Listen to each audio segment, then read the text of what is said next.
How's it going, everybody? I don't know if this is actually... There we go. For some reason, the chat doesn't work. Sorry, guys.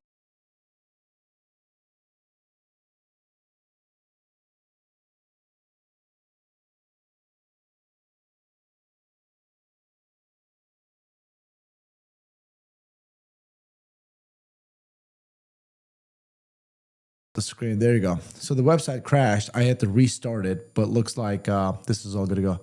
No, sound was off because I turned it off. I was doing a little Instagram story right here. Sorry about that. I just didn't want you guys to hear me recording. That's why I turned the sound off.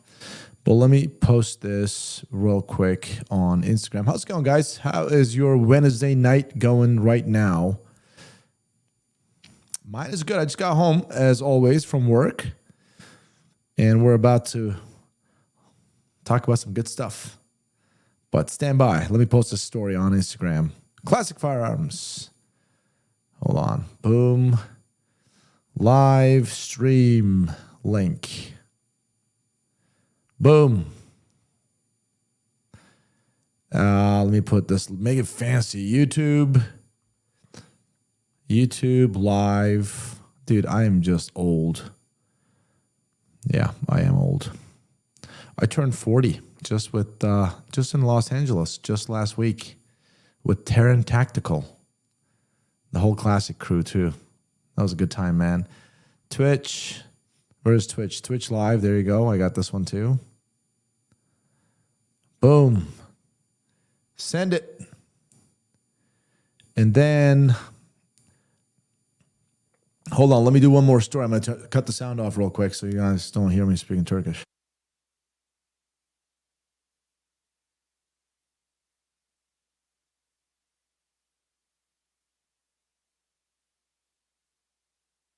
All right, got this one done too. Let me post this one on my other Instagram. Thanks, guys. Turned 40. I'm not talking all about it, by the way. I'm just posting this live stream link on my personal social media right now. 40th was, this was the best birthday I've ever had. Let's just say that. Best birthday ever had. So got into 40 the right way. I'll tell you guys all about it in a second. Boom, right here. Let me post a link right here. In boom. Okay, we're done. And sent this one in, and we are good to go. Okay, so what's up, Crunchy Taco? Scott, how's it going? Andrew, thanks, man. Appreciate you. Okay. I'll take 40 all day, every day again. How old are you, Mike? All right. So that being said, let me see the story went through. Okay, this is good to go. Let's check out Classic Firearms, see if that went through. That went through as well. And we are good to go. Okay. So guys, went to, and you guys get all these spoilers at my live streams. And you're going to watch the video. You're going to watch those videos. So Classic team went to Taran Tactical in Los Angeles, California last week. We spent 3 days there. It was so freaking awesome. We got ourselves an Airbnb, the whole team. We invited Taran and his team the very first night we got there. Everybody showed up. It was absolutely amazing. It was a great time. The next day, we went to the range. We shot all the John Wick stuff. I'm gonna show you guys my run too. And all of us, Ryan, John, Clint, myself, we just had a blast. So I don't know how much spoilers should I give you guys, honestly. I have no idea if I should give you guys a little bit more or not, if the guys are going to be mad at me or not. Sitting Bull, happy 40th guy. How do you find LA so far? It was good. I was not in LA. We hung out in LA just for a minute, but we went up to Thousand Oaks, Wesley Lakes, Emmanuel, $5. Thanks a lot, man. And we love you back, brother. We love you back. Thank you so much. So LA was good, but the Thousand Oaks, dude, we got an Airbnb there. That place is Gucci. Let's just say that.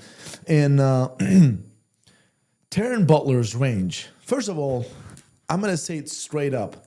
I love that guy. I've always liked him. He and I got along great. After I spent 3 days with him, because I've known him for about a year.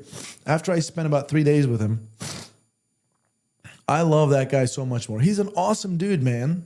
He's a little quieter, but if you get to know him, he's not. He fucks around. He's really, really cool. And so, long story short, guys, Taran Butler gifted me a Glock 34, John Wick 4 Glock 34 Combat Master. I did not see that coming, bro. I did not see that coming. I sincerely mean it. I was like, what? Are you serious? He's like, yeah. I was like, oh my God, like you don't have to do this. And he also gifted me an airsoft Pit Viper. So he gave me 2 guns. The airsoft Pit Viper is no joke. It's literally, I think it's like $350. But the thing looks amazing. Very, very real. And he gave me a combat master. I just couldn't believe it. But some of you guys may be wondering why we went to Taran Butler's place. Well, of course, he's a friend of mine. You know, I set it up. The whole classic team went there. But I think you guys are going to see something really cool at CF Contest. So that's all I'm going to tell you. And no, it's not going to be a lowly combat master. Let's just say that. What's up, Shiloh? How's it going, man? Good to see you too. All right. Wait, is there an echo? How's the sound? Is the sound all right, guys? Giovanni, thanks, brother. I appreciate you. Hey, I can't wait to get it. Once we get it, and we're going to do videos with it at Classic. So I'm not going to take it home. I'm going to be honest with you. All my guns are at Classic. I think I got like 3 guns at home with me. All my guns are at Classic. I keep them there.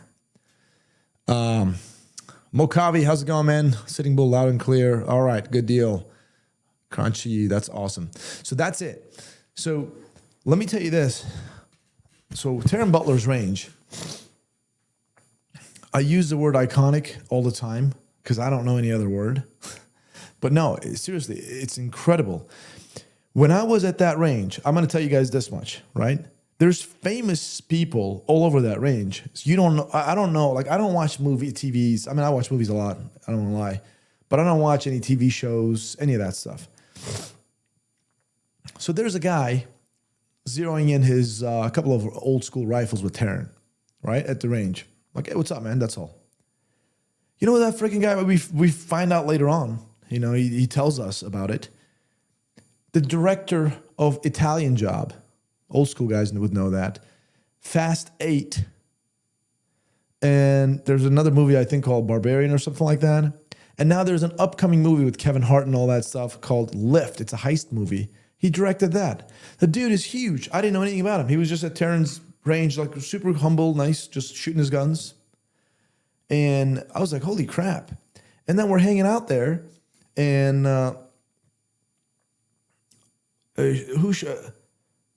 Drea Damatio shows up from Sons of Anarchy. I was like, oh man, this is really cool. Hanging out with her a little bit. And then I see Josh Barnett from the UFC or the Pride and all that. I mean, you guys know who Josh Barnett is? I want to know the chat. I want to know if the chat knows this guy, because a couple of guys at my crew did not know who he was. Josh Barnett. You guys know him? It's freaking hot in here, man. I got to turn the air on. The chat is extremely slow, man. Holy crap. Josh Barnett, Crunchy, Big Daddy Swish. Leave the chat now. How do you guys not know him? Come on, man. Josh Barnett, bro. Hold on. Let me put... man, I got to shoot. He's awesome. And I got to tell you... Look, I just typed Josh Barnett. It comes up right away. Hold on. Let me give you the screen. Hold on. Share screen, entire screen. Look at this guy. How do you guys not know this guy? Josh Barnett, bro. Images. Look at him. Let's see more recent. This is him right here. Yeah, he's freaking insane. He's so good, man. He is so good. So,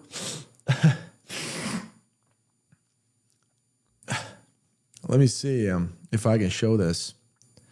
I'm only going to be able to show my phone to you guys.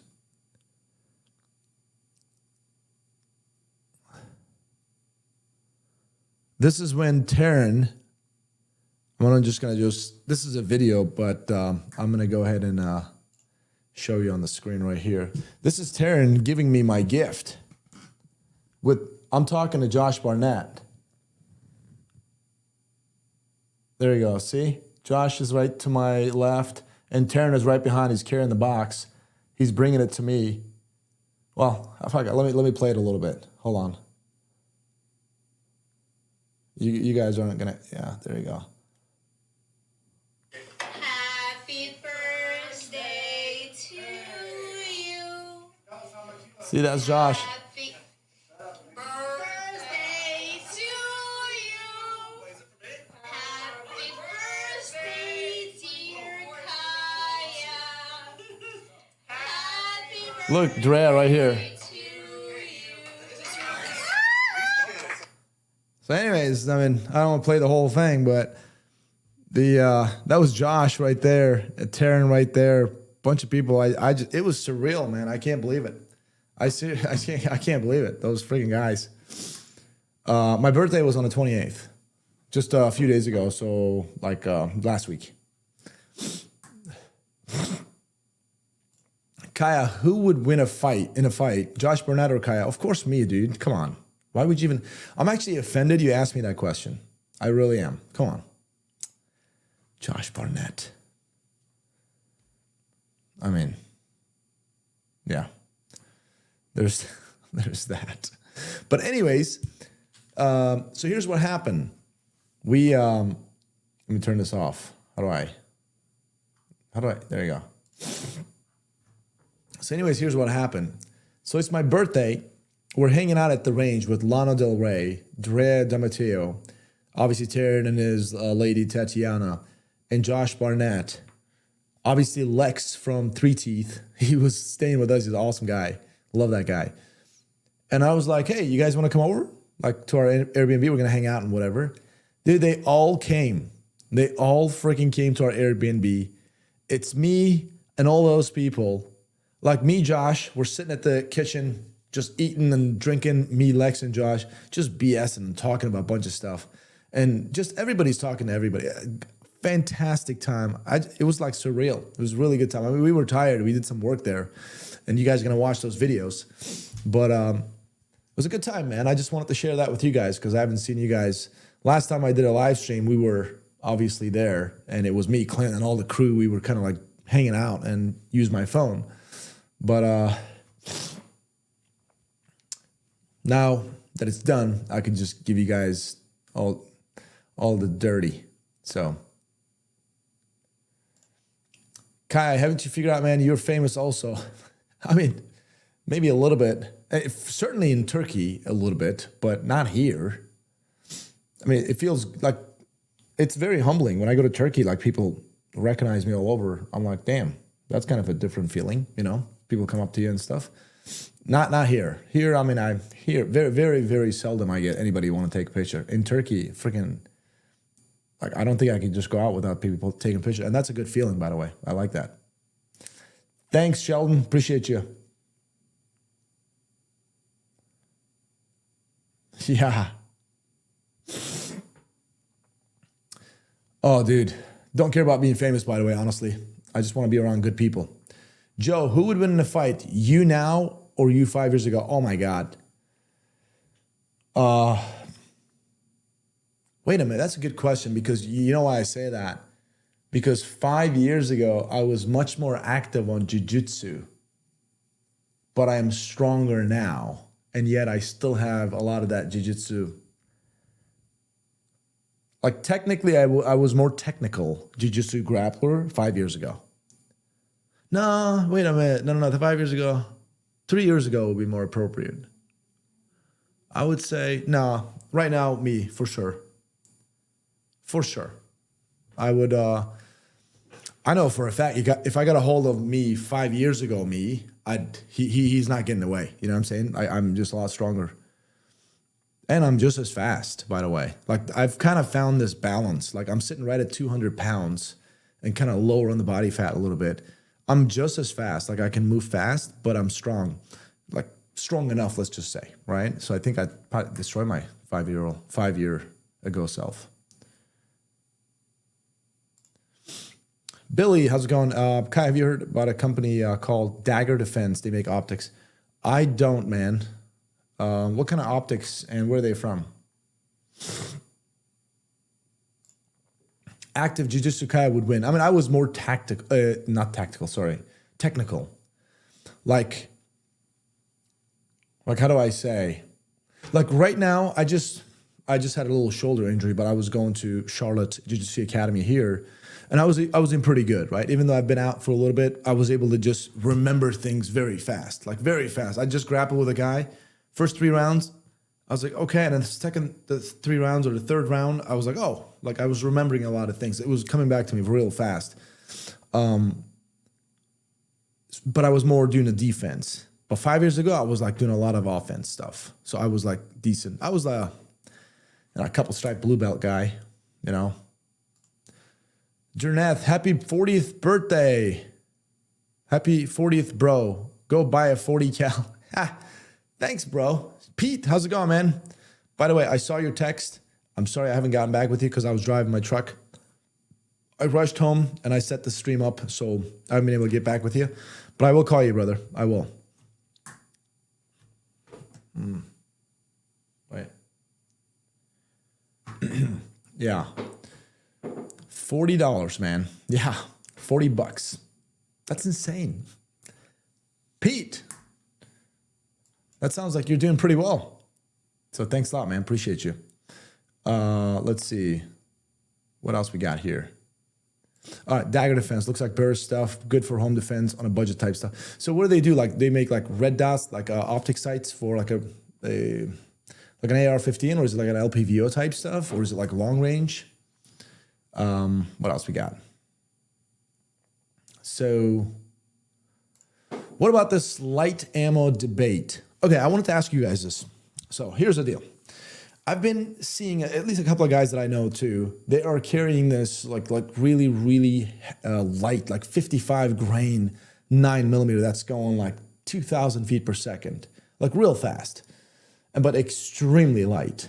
Versus, you know, like good old Federal or Hornady, like G2, like you got your 140 grain 9mm hollow point. What do you guys think? First of all, what do you guys carry? It doesn't matter what caliber. Do you guys carry one of those like Hydroshock, super fast, extremely light ammunition, or do you guys carry one of those heavy? You know, like it's moving a lot slower, but it's delivering some punch. Which one do you guys carry in your personal defense gun? And then I'll tell you guys my thoughts. Hello from Dallas. Back to Dallas. How's it going, Dallas? Dan Cruz, 10 grain. So 115 grain critical defense. 115 grain. So those are like 115 grains are great, you know. 10 millimeter V crown. Gorilla Silverback, 115 grain crunchy taco. Okay, so Devin, you say Hydroshock. What's the grainage on that one? Could you tell me that? Sep, hey, how's it going, Kai? Hey, how's it going, buddy? Good seeing you here. 124 grain HST plus P. Federal 10 millimeter, 200 grain. Okay, so it looks like most of you guys going with the good old traditional 120 grain, 110, 15 grain, 140 grain, like heavy stuff. So Josh is going with a 68 grain plus P Underwood. Dude, I want to talk about that because here's the deal. Let's talk about this, guys. You know, you can carry the best, the most Gucciest gun ever. You can get all the training in the world. Everything is good. All of that is good, and they're a factor. But you're as good as the ammunition you carry too, almost, right? Depends. Like a car. You can have a badass car, but if you don't have the proper tires on that thing, you're not going to really squeeze the proper performance out of that car. So I look at ammunition like tires, right, on a car. It's got to be the right one for the job. So those light, really, really, really light ammunitions, I just don't like them. So I don't like them. What do you guys think about those light ammo, like the 55 grain, like 60 grain that one of the guys was talking about, the Underwood ammo?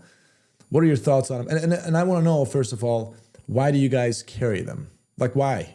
Like, by the way, I'm not saying they're not deadly. They all are. A 22 caliber is deadly, obviously. Heck, even a freaking pellet gun is deadly. Josh says they're not light. Well, 60 grain is a lot lighter than 120 grain, right?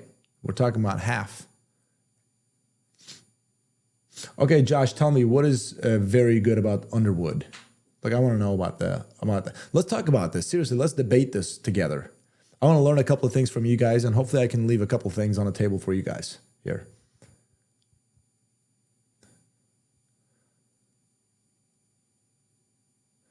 Wintertime is for the 90 grain Underwood Extreme Defense. So what makes it extreme defense? Captain or Cap 74, no, Captain. Let me put this up there. Hold on one second. I keep reading, but I'm not putting it up there. Wintertime is for the 90 grain Underwood Extreme Defense. What makes it that extreme defense? What makes it so much better than the 115 grain hollow point? No, the bullets are deadly. But remember, guys, there are a lot of factors. Let me see. There we go. Josh is talking about the velocity. And the velocity is important. We know that, right? And the knockdown power. I agree. If that thing is coming at you at 2,000 feet per second and boom, hits you right in the gut, man, that's just bad news. I mean, it's bad news for any ammunition, but that's going to hurt. You're going to feel that, right? But here's my thoughts on these light rounds, Josh, and anybody else who's carrying really light rounds. And again, I'm not saying they don't have a place. They do, okay? And we can look at the statistics. A lot of like concealed carry gunfight is like at a very close distance. The guy's just in front of you, right? You just boom, point and shoot. But I don't like to leave anything to chance when I am out there protecting myself or carrying anything that's to protect myself or those around me. And I really do need, because I've gone through some courses, ballistic courses. I really do need a round that is capable of going through certain intermediate barriers. And when those little guys, they're so light and they're so fast. Yes, if you have a direct hit on a target, you're right, it's freaking bad news. But if that target takes cover on the smallest thing, like something minute, right, it's bad news for you. You know, that thing is just going to deflect and be in pieces. It's just not going to have that punch, knockdown power going through a barrier. That's why a lot of law enforcement, like a lot of guys, I mean, at least some of the really reputable law enforcement agencies that I've been a part of, I've had the pleasure to train with or have friends with, let's just say, they carry some heavier, that not necessarily moving 2,000 feet per second, but it's moving like 1,200, 1,300 feet per second, 9 millimeter, but that's delivering 120 grain of lead coming your way, and it expands. And the job is that for that, the job of that round is to hit you and hopefully stay in you. And if you do take cover somewhere, hopefully it kind of goes through that cover and still delivers some sort of a good terminal effect on you. And that's what I really care about my defensive round. So that's why I don't like those light rounds, guys. But let me see what you guys are typing here. That show I watched showed shot placement is the most important thing. Exactly. Shot placement is extremely important.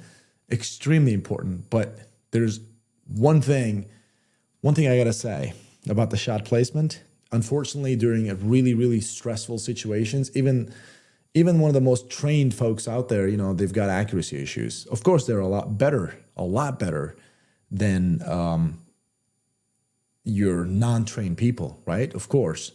But still, you know, on average, you're gonna miss your target because you're moving, your target is moving, heart rate is up, 180, 190. A lot of things happening, right? So you're gonna have some accuracy issues. So shot placement is extremely important. Training definitely overcomes that for the most part.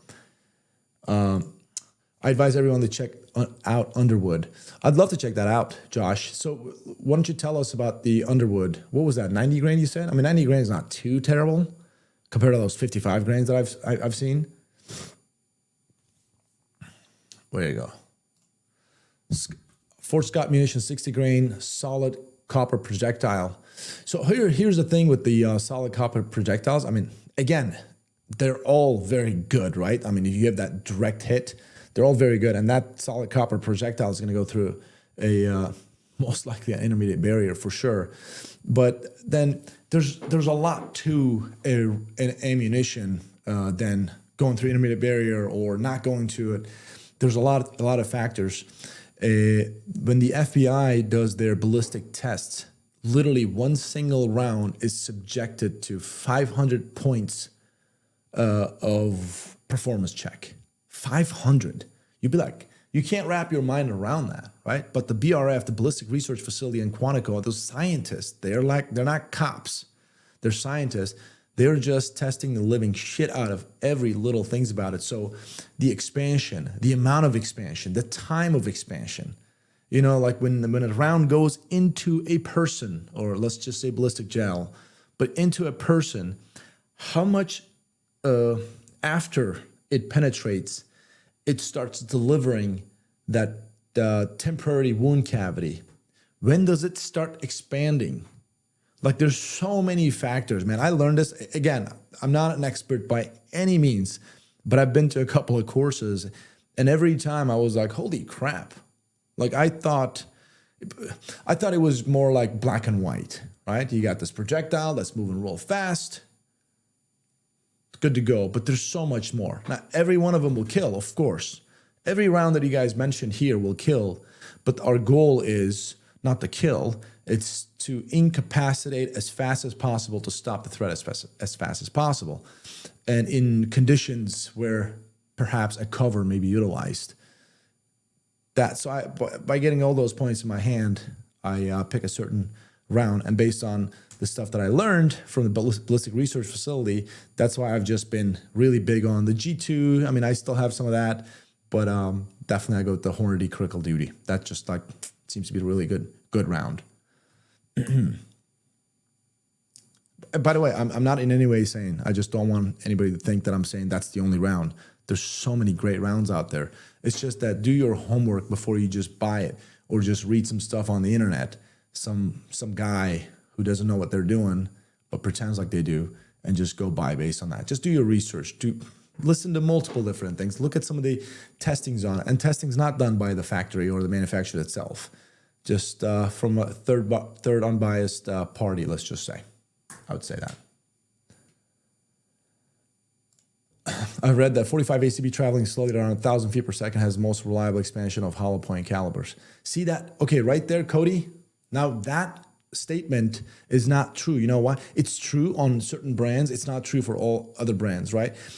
Not all 45 ACPs are created equal. Not all hollow points are created equal. Different materials, different process of making them. So be careful, guys. Don't just drink the Kool-Aid and just jump on, oh, it's hollow point. Don't do that. Do your research on the ammunition. So the muzzle energy of this ammo is 489 foot-pounds of torque. I don't doubt you at all. Again, I'm talking about those like light rounds that go real fast, real fast. I just need those rounds. Like I would like my personal, again, you guys do what you need to do. My personal, what I'm carrying needs to go through an intermediate barrier, just in case. You don't know. Like I'm just walking down the street, something happens, a guy walks up to me, boom, pulls a gun on me, and we just start to get into a gunfight. I take cover behind a car, or he takes cover behind another car. He starts sending some rounds down towards me. Well, guess what? I'm sending some rounds towards him, and hopefully I'm able to go through some of those little barriers that he's hiding behind and still deliver some effects on him. But I guarantee you guys, with those 60 grand, 55 grands that you guys are talking about, good luck. Those are frangible. They're going so fast and so light, they'll just be in the pieces. It's not going to go through those barriers, FYI. But so, again, the ammo vary. Like a lot of people, like I can't stress this enough, and I'm really trying to help you guys out here. Ammo varies.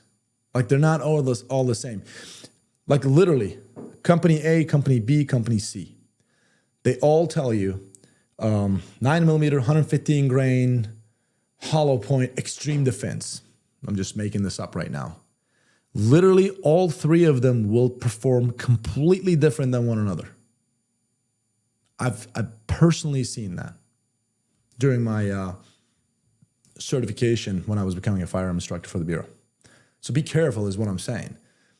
Go with the reputable companies, but also do some research on them and see if that actually fits your needs.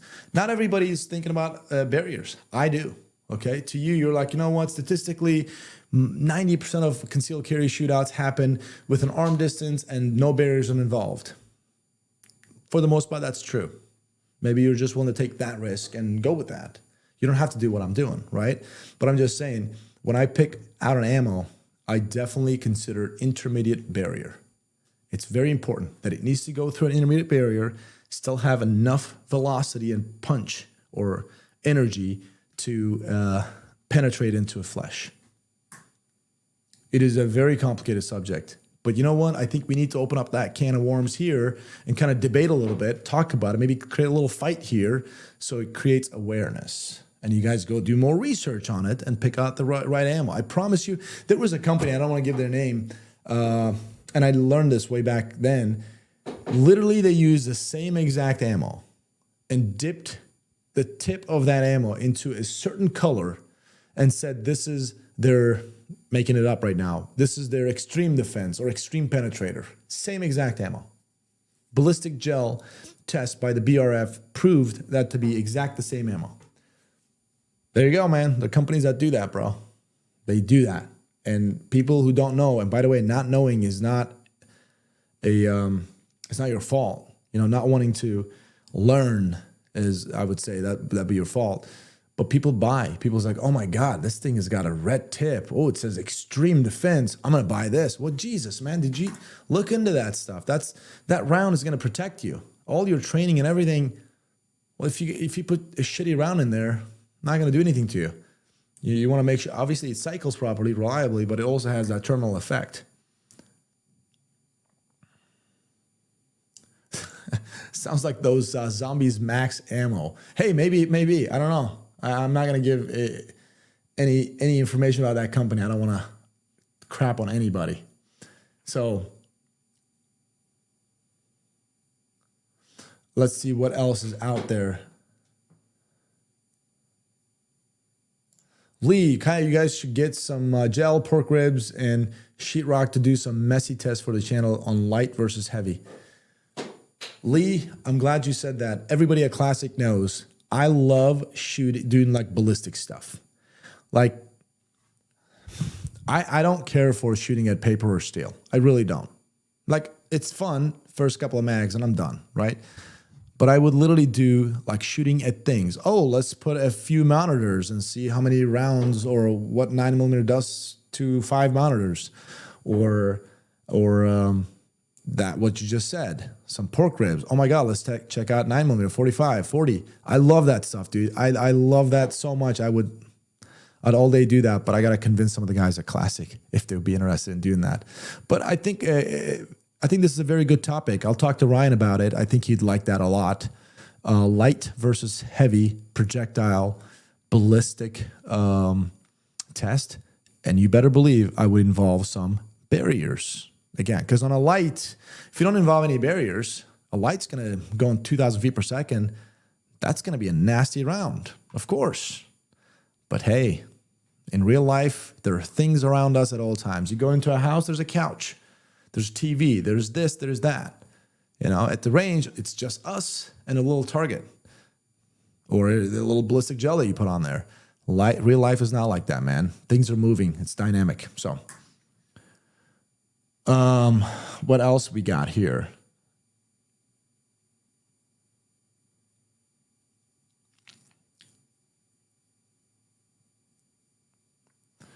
I'm trying to read your guys' chat right now because I was talking and it looks like it just kind of built up here a lot.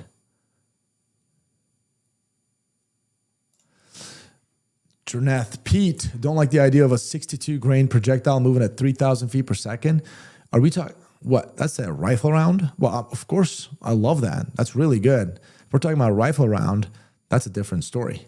We're talking about those light 9mm or whatever, even 40, hollow point, what do they call them? Like civil defense stuff.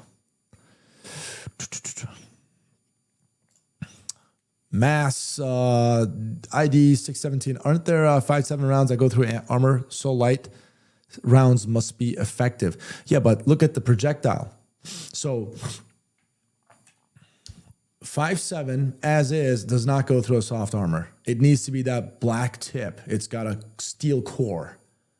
So it's a different ammo, and it's not, you can't buy it. It's illegal for us peasants, right? It's for law enforcement or military use.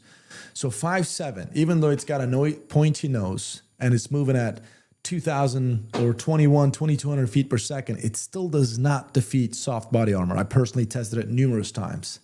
See what I'm saying? And it's super light. And we're talking about, and a good thing about 5.7 is it doesn't really disintegrate. It still kind of stays together for a little bit.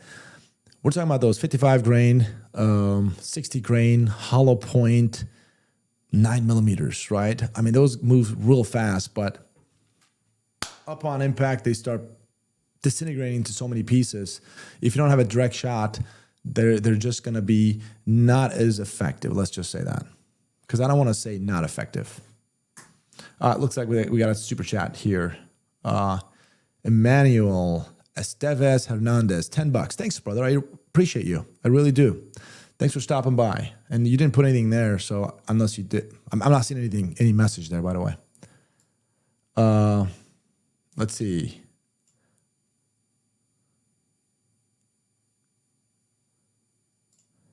How often should you change your carry-out ammo? I try to do once a year.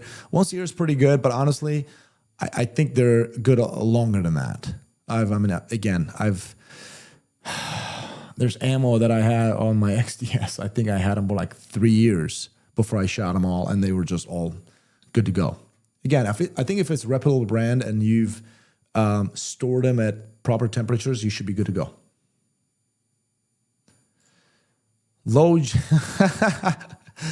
Kai, more importantly, how do you not know the lyrics to Milkshake? Oh, God. Love you, bro. Love you back, brother. I didn't know. Anybody who doesn't know what he's talking about, I'm just going to put it on the screen here. I'm not going to play it so you guys can check it out after the stream or something. So we did a whisper challenge at Classic. I think that may be the funniest video we've ever done at Classic, Outside the Warehouse. Anybody who doesn't know our channel, Outside the Warehouse, guys, make sure you guys check out our other channel. So we don't have gun content there, but we do a lot of funny challenges there. Outside the Warehouse. It's good. But so here's the, let me actually share the screen. Right here. Boom. All right. So you guys see right here, Outside the Warehouse, Classic Firearms. This is our channel. We do our stuff. So go ahead and subscribe if you don't like it. Oh, shit. Why I'm subscribing to my other channel. This is my little fake account. But anyways, no thumb challenge. We try the whisper challenge. So here's the deal. This one, if you guys want to laugh, literally, like if you're having a bad day or not, it doesn't matter. But if you want to literally, like I want to laugh, click on this freaking video. I promise you, you're going to laugh. I promise you, you're gonna laugh. You're gonna laugh, laugh, laugh. So there's that, and then we had this no thumb challenge, which was hilarious. But anyways, check that out, and killing this right now. And again, I'm just gonna plug this in as I'm moving on to other topics here. cfcontest.com. Trust me, you're gonna hate yourself if you don't go there, because something really special coming up soon. Like, they're all very special, but something very, very special. Let's just say from Los Angeles, California. All right. What else we got? Kevin, can you speak to the SIG issue regarding discharging the holster? Any info? Dude, I obviously can't. I mean, I joke about that a lot. That doesn't mean I don't like SIG. I actually do like them. I'm slowly getting used to those guns. Now, I don't know what's going on with that. Now, we don't know if those cops had them modified at all, that maybe changed the characteristics of the gun. I don't know, man. SIG is not accepting fault there, as from what I know. So it's still being fought, let's just say. But there was this female police officer walking to her car because some people said that, hey, you are, your finger was on the trigger, like on some of the instances, because the cops had their guns in their hands. But there was this female cop walking to her car. The gun is in the holster. She's just simply starting her shift. And boom, gun goes off and she gets shot in her leg. Now, I don't know anything about her gun, if it was modified, if it was a secondhand gun, I don't know. So I really cannot, it's a serious topic. So I joke about it on our channel here and there sometimes just to be funny, but I can't talk about it. I mean, you guys let me know. Do you guys know anything about it?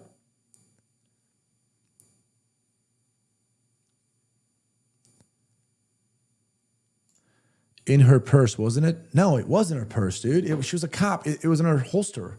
Let me see. Female cop shot by her own Sig Sauer. Was this it? No, this is another move. There you go. This.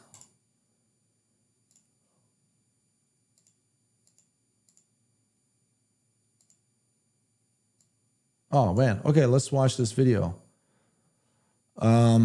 Since you guys asked for it, let's put it on the screen about SIG.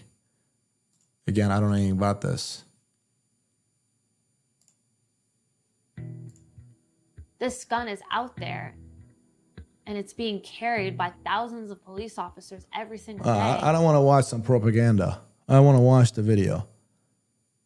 Okay, this was it right here. So I came into work. We did roll call. I grabbed my duty bag, my lunch bag, and started walking down the back lot towards the cruiser that I was going to take.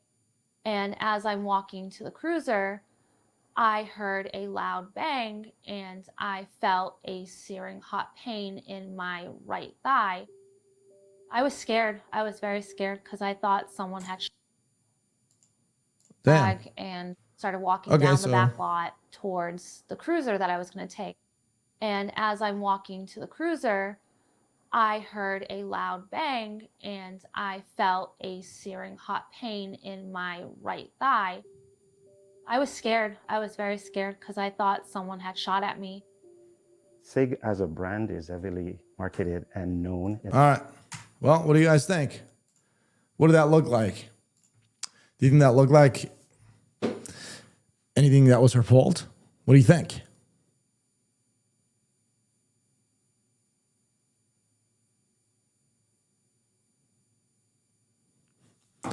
And by the way, let me talk to John real quick. John Hilton, civil defense isn't really that novel for going through armor. There's just not enough mass there. The extreme hollow point doesn't have the strength to hold together. Well, wait a minute. It doesn't matter what pistol ammo you have. It shouldn't be going through armor anyways. Like I never said a civil defense or civil duty would go through armor. As far as I know, pistol calibers, they don't go through armor. So they shouldn't. That's the whole point of the level 3A armor, to stop pistol calibers.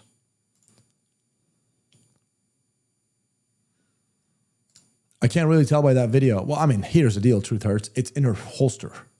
And police departments, they have authorized holsters that completely covers your trigger guard. So they're pretty decent holsters. Again, was there anything in her holster that was caught up between the gun and the holster? I don't know.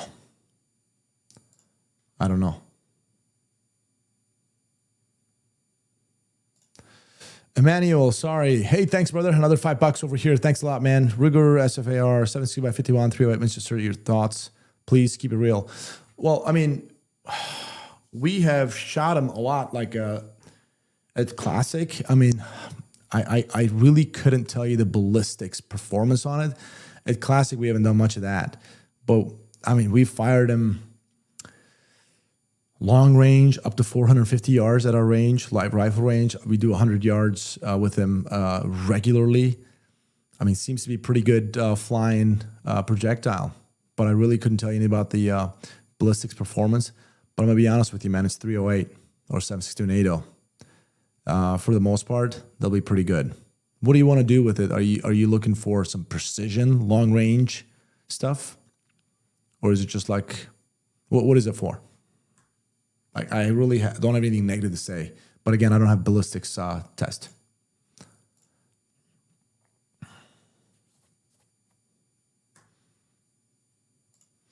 What about 10 millimeter? I love 10 millimeter, dude. I got my Springfield XTM Elite Tactical. Love that thing. Shoots really good. We actually did a 10 millimeter comparison video at Classic. So you guys definitely got to check that video out too if you guys are into 10 millimeter. We grabbed 5 10 millimeter pistols and tried them out. Incredible. Absolutely incredible. Like I'm a big fan of 10 millimeters because back in the day, they were like hand cannons. Now the technology has advanced and companies are making these 10 millimeters that kick like 40. Because, 10 millimeter is pretty much a 40 caliber, but it leaves hotter, so it does recoil more. But honestly, to me, they recoil the same. 10 millimeter and 40 caliber recoil seems to be the same nowadays. And FN 510, I think Clinton's about to do a video on that. Bro, like I would say one of the best 10 millimeters I've tried. FN did it right. Like it recoiled better than, like if the felt recoil was better than any other 10 millimeters I fired. So yeah, definitely wait for that video for sure. There you go. Captain Morgan, like I said, I use FN 510, shoots so much easier than other 10s. There you go. Exactly. Dude, when Clint, so we just got the gun, right? So we took it to the range and Clint was shooting it. So he's like, oh, this feels really good. So I grabbed it and I shot a mag through it. I couldn't believe, I really thought I was shooting a 9 millimeter handgun. That's how good it was, right? I was impressed, and that was it. That was the only mag I fired, and then Clint kept the gun. So I haven't seen that gun since, but he's about to do a video on it. I'll be watching that video too, FYI. Yeah, definitely going to check out the 10-minute video. Yeah, I did that 10-minute video. Again, it's not really crazy in-depth stuff. We try to make things short and sweet a lot of times so you guys aren't bored. But grabbed 5 guns, just fired them with one-handed, both-handed at a target, check the accuracy, trying to make it as fair as possible, right? Comparison. And kind of ranked them myself based on, it's a subjective opinion, obviously, but I ranked them, which one is number 1 for me and so on and so forth. So.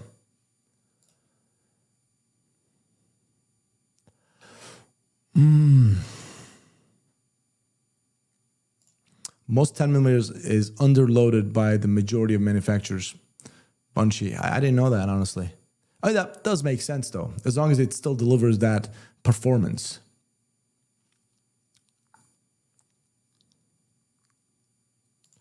Kai, what are your thoughts on double action, single action for concealed carry? Hey, dude, they've dominated for years, right? Up until we've got these striker fire pistols. I mean, I think they're good. They're absolutely good. You just got to make sure you're trained for them. Like, I'm not an external safety guy, right?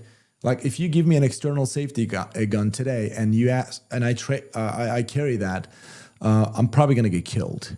Because every time I fire an external, like I do some fast shooting or tactical shooting or defensive shooting with an external safety gun, I always activate the external safety inadvertently. Now, some of you guys may say, oh, wait a minute, you're supposed to put your thumb over it, but I get it. You got to train for that, right? Muscle memory. My muscle memory is I grab the gun with no safety. My thumb goes up a little bit when I grab it, like that, right? So if there's a safety there, and that safety is very easy to engage, but guess what? That's going to get engaged. So it happened to me many times. That's why I'm telling you, I'm not an external safety guy. So if you are one of those guys who are trained on non-external safety striker fire guns, and then one day you decided, oh, wait, this little 1911 is pretty cool. I'm going to start carrying that. Whoa, hold up. Train and build that muscle memory to put that thumb over it, and train to, if you're going to carry that external safety engaged, train that even under a very stressful situation, when you pull that gun out, you're able to disengage that safety. And train that when you're in a really stressful situation, you're not going to inadvertently activate that external safety. So I'm not saying that's bad, right? I'm just saying if you're not trained, that's bad. Like for me, that's bad. I cannot carry an external safety gun. I will literally get killed, bro. I will literally get killed. In a gunfight, my gun is not going to go bang. It's happened to me. Like I was literally, I was just at Taran Tactical's range. I used that Pit Viper. We were running through some courses, and I did not have one single clean run with the Pit Viper. Every time I just did it, I would engage the safety mistakenly. So I did not have a clean run.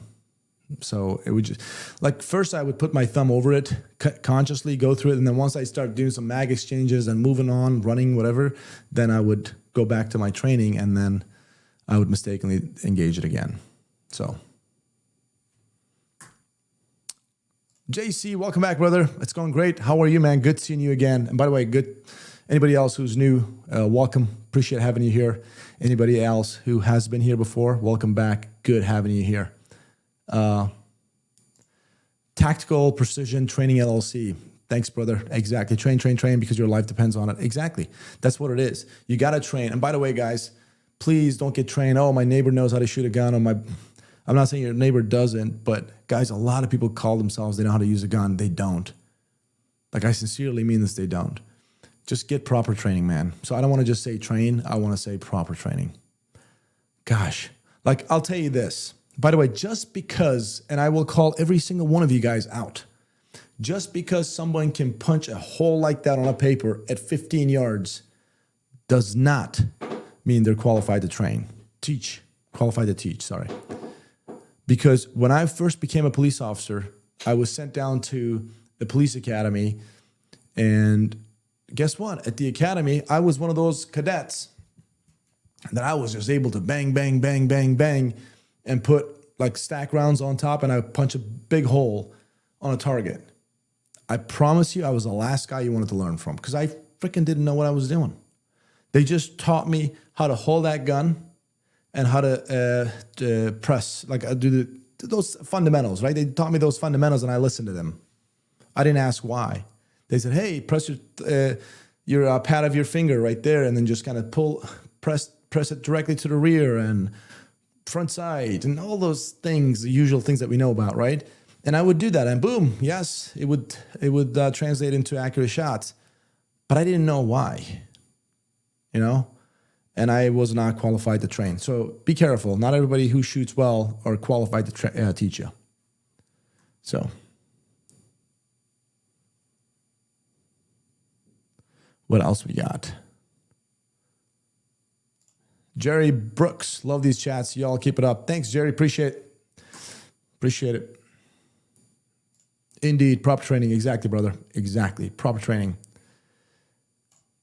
What's up, Kaya? What are your thoughts on Glock 29? Andrew Woods. And you're going to answer the question. Well, I'm going to answer this question this way.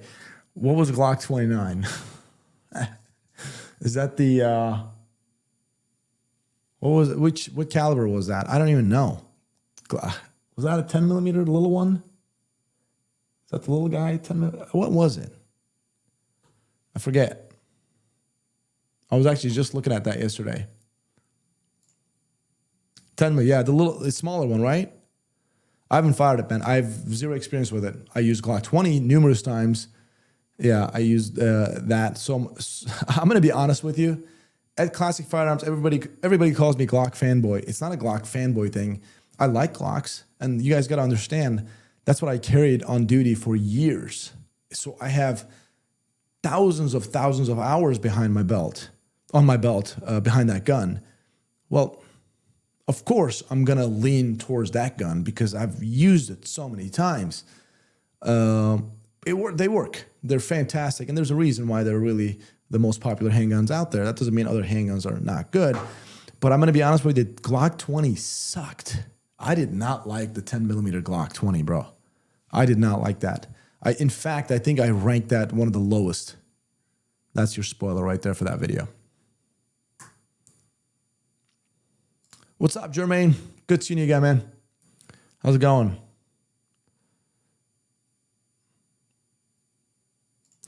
What about competition shotguns? Dude, they're incredibly good. Like, we've got the Salient Arms at our office. It's really good, but a little bit expensive. But Taran Tactical has those Genesis shotguns. You know, the John Wick stuff. Man, like, holy crap. Talk about a properly set up gun. So it'll make you a believer, dude. That's how awesome those shotguns shoot. Ryan Coles, where can I get proper training? Ryan, where do you live, man? I'm sure you can check out some Facebook groups or online stuff, but depends on where you live. Just definitely do your research.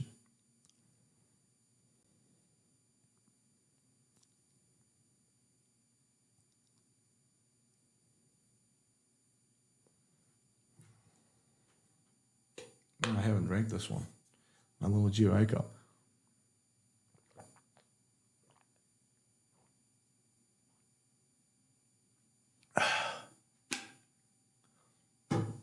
All right, what else we got?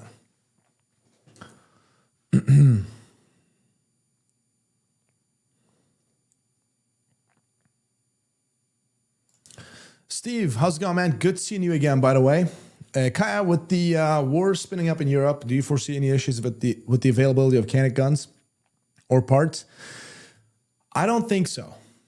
I really don't think so. So you guys definitely hear Turkey sometimes, you know, make certain statements towards Israel and whatever. Turkey's trying to, in my opinion, just, again, I don't know anything about this stuff, but Turkish president has to appear to his base, right? And, you know, some moral obligations, all that stuff, trying to make peace, but political bullshit, right? Let's just say. But Turkey has to make these statements. They can't just stay quiet, right? It's just the people wouldn't look at the president favorably, let's just say. So he has to do those things. But I believe those are all on camera stuff. Behind the doors, Turkey, the U.S., no, dude, that relationship is always, for the most part, going to stay tight, in my opinion, because the U.S. needs Turkey, Turkey needs the U.S. So in my opinion, my personal opinion, I don't foresee any problems about Turkey and U.S. trading with any guns, anything else.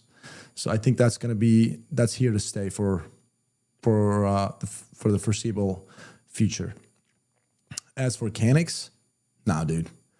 Like, literally, Canik is Canik because of the United States, right? They're doing really well here. They do well pretty much in Europe as well, but they do really well here. So, and if Canik couldn't bring stuff to the United States, might as well shut down, right? So they're going to continue doing that. In my opinion, they're going to continue bringing stuff here.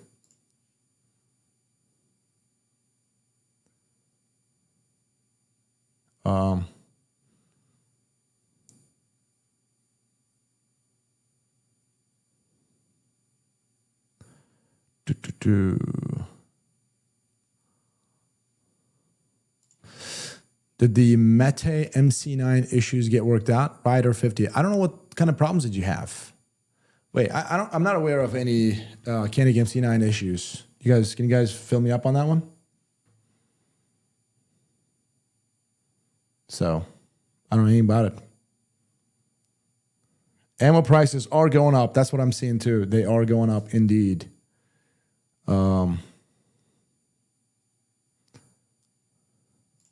What about this global gunpowder shortage, real or hoax? I mean, of course, there's a couple of big wars going on. So of course, it's not going to be as abundant as it was before.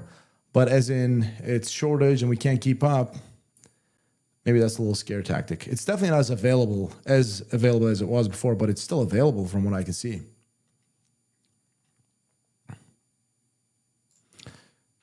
Heard they had issues myself. I have not heard Kenny MC9 having issues. I really have not. I mean, that doesn't mean they didn't. So let me know. I'd love to hear from you guys. So.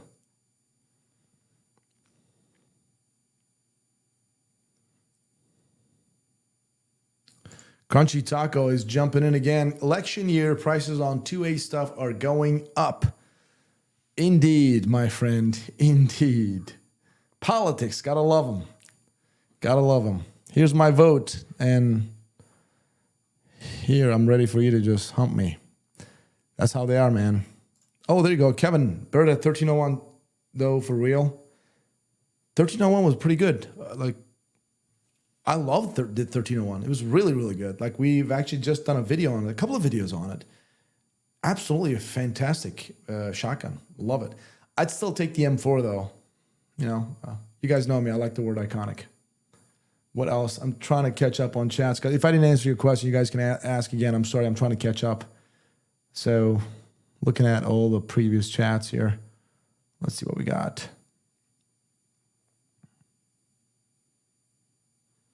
I see. There you go. Tactical Precision Training LLC. Shoot on the move is completely different. Exactly. That's a really good point, man. I'm glad you brought this up. How many of you guys actually train shoot on the move? I really want to know, because standing in front of a target and shooting, punching a hole, of course, a lot of people can do that. But how many of you guys are actually moving? That's very important. Like, every time you draw your weapon, like, once you get the fundamentals, let's just say, let's call this more intermediate, like intermediate stuff, right? Once you get the basics done and you're able to get to that intermediate level, every time you draw your weapon, you should move. Like, literally, simultaneously, you're drawing whatever from a appendix or 5 o'clock or side, doesn't matter. When you're drawing your weapon, you move. Make that a habit, man, because you're in front of a guy or assailant, let's just say, whoever it is, a threat. Well, if you just stay there, you're just sitting ducks, right? I mean, even if you hit him, he's going to hit you, right? But if you move, you're going to be unpredictable for him. So FYI, and even by that much, he misses you, that's a good day for you, right? So always, always, always train on the move. So that's just drawing the weapon, right? But also learn to move, like shoot, while properly moving. Instagram made me delete all of my videos. Let me see if I can actually pull out one of my old videos me and Clint did. It was funny. I was trying to be funny, but we were still training. But let me see. Shorts. Yeah. Okay, I'm going to share this with you guys just to see. Like, again, this is not too far. I'm going up to maybe max 5 yards. I think I'm just going back to. But do this, guys. This is very important. Train like this. So let me kill this real quick. So right here.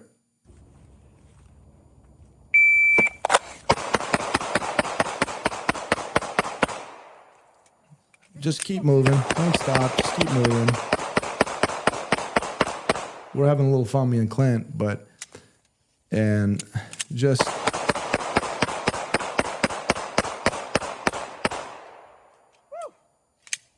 think you got him. You know what? I think you're dead. Just just a bit. So I just dumped 3 mags. Dump 3 mags on that guy and that little target, right?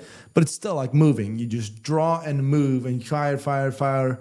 Even when you're reloading, just move. Just move, So that's all.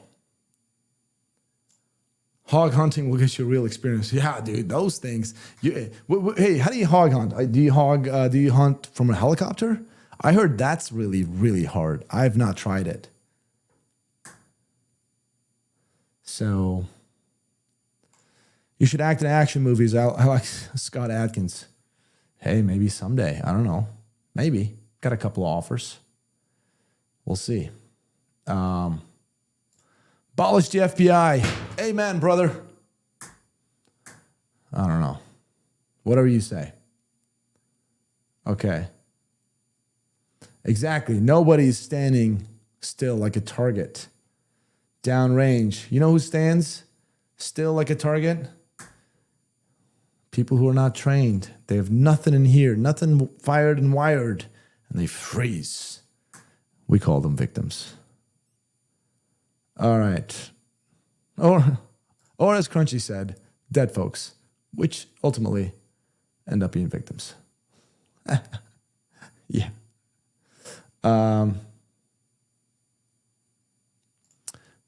Biff Buff Chess. What's your background besides stealing your brother's little shirt? That's it.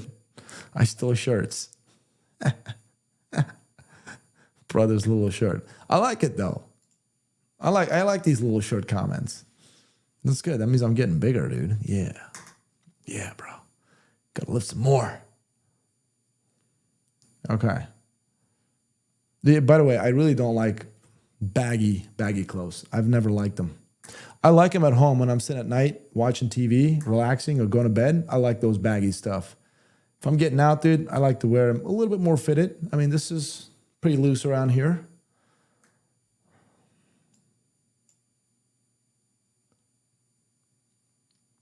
Oh, by the way, wait a minute. Austin, sorry joining late. Took the babies to the Santa. That's awesome. 9mm 147 Hornady. That's what I'm talking about. 90mm 147 Hornady is a great round. Dude, speaking of Santa, everybody, next Thursday, there's going to be a CF contest video on YouTube, Classic Firearms. Next Thursday, CF contest video. I promise you want to watch the whole video, of course, but I promise you want to watch the intro of that video. That's all I'm going to tell you. Just watch it. And I want you guys to comment on the comment section when that video comes up about the intro. I want to know. I want to know your thoughts, please. And then one after that, when we do our live stream, we'll talk about it. I think that was probably the best intro we have done, or funniest. Maybe because I was in it. I don't know. But definitely check it out. Patrick, Kyle, your thoughts on Fold AR? I've never used it, but I checked it out at SHOT Show last year. Dude, I think it's awesome. I love the concept. I love the concept. It still keeps the gun legal, but yet you can just bang, make it small, easy for transportation. Love it. You should borrow James Reeves' shorts and incorporate them into your wardrobe. I should. You know, James and I, well, hold on. I'm going to show it to you guys right here.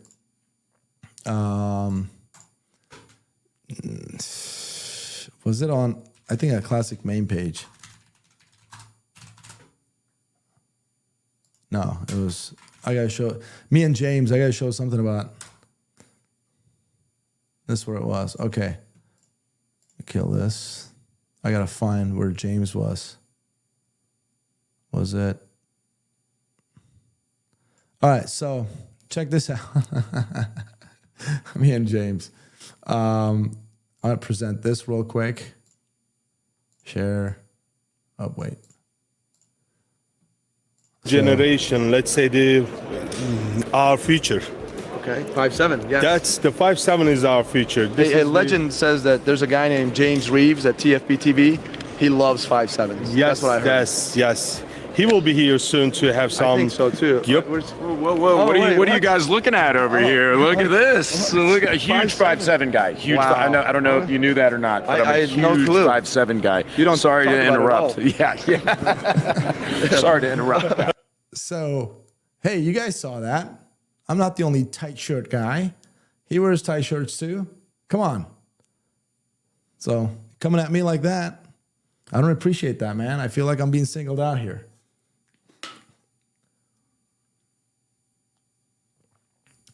Later, Crunchy. Good seeing you again, brother. Take care. I'll get you next Wednesday.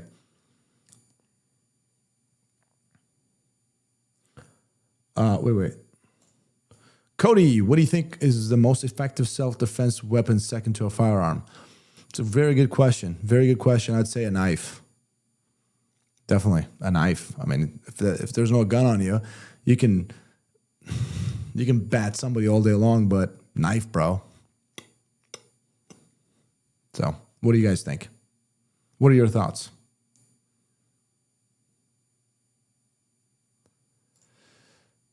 Sean, Kai, if you live in California, would you not carry 9mm but use 45 or 10mm because of capacity? I mean, I'd still carry 9mm because of the terminal ballistics nowadays with the new technology stuff. They're pretty good. They deliver pretty good terminal effect. But, dude, I don't even want to... I know this is... you asked me that question. It's kind of not answering the question. But I don't even want to think about living in California. So, a quick story. Back in 2016, I got offered a job from San Diego PD, right? And I was, at that time, a police officer up in Illinois. And I was like, you know what? Let me have a change of scene. I just broke up with my ex-girlfriend at that time. I was like, you know what? Having one of those moments, right? It's like, screw it. So me and my best friend at that time, we went to California. We tested in San Diego PD. So anyways, the guys wanted us, right? They told me that I couldn't bring my AR-15. I was like, wait a minute, but if I become a police officer, I can, right? They're like, no, even if you're a cop, you can't. I legit said no because I couldn't bring my AR-15. Think about that. So I don't want to even imagine. By the way, I want to say this. California is an amazing state, guys. If you've never been there, what a beautiful state. What an awesome scenery, weather, everything, just a fantastic state. It's just sad. The politics, sad. It's so sad that it's in the hands of those people, man. So. Kai, you're very sensitive about my attire. Yes, I am. Please take it easy on me, guys. Like, I may just cry during live stream, and I don't want to do that. I don't want to embarrass myself. So please take it easy on me. I'm very sensitive. Very. California is great to visit. I agree with you, brother. Absolutely. Expandable baton. Sometimes you need an intermediate level of force to defend yourself, sort of jumping right to the poking holes. Agreed, but depends on where you hit it. So if you hit the person in the head, next thing you know, you're being charged with attempted murder, depending on the jurisdiction that you're in. Be careful, brother. I'm just saying. The best self-defense is, man, run. If you can run, if you can avoid it, just avoid it. I promise you. Don't get into trouble. Like, don't just get into every fight. Okay? Sometimes, oh, you're going to beat the crap out of me? Okay. Sorry, man. Take care. Screw you. Okay. Bye. Sometimes you just need to do that, man. That's it. So...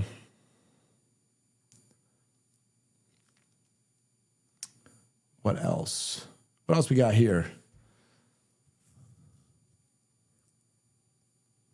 Scorpion TR, what material do you recommend as a civil plate carrier? I have no idea what you mean, buddy.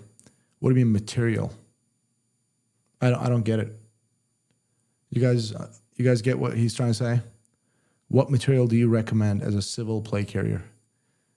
Material?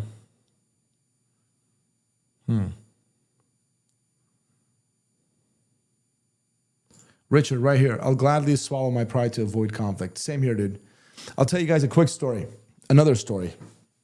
I was in Chicago, and I was driving on the right lane, right in downtown Chicago, under Wicker, Lower Wicker. And apparently, I guess, I mistakenly kind of drift into the left lane a little bit with my two tires, and then pulled it back in.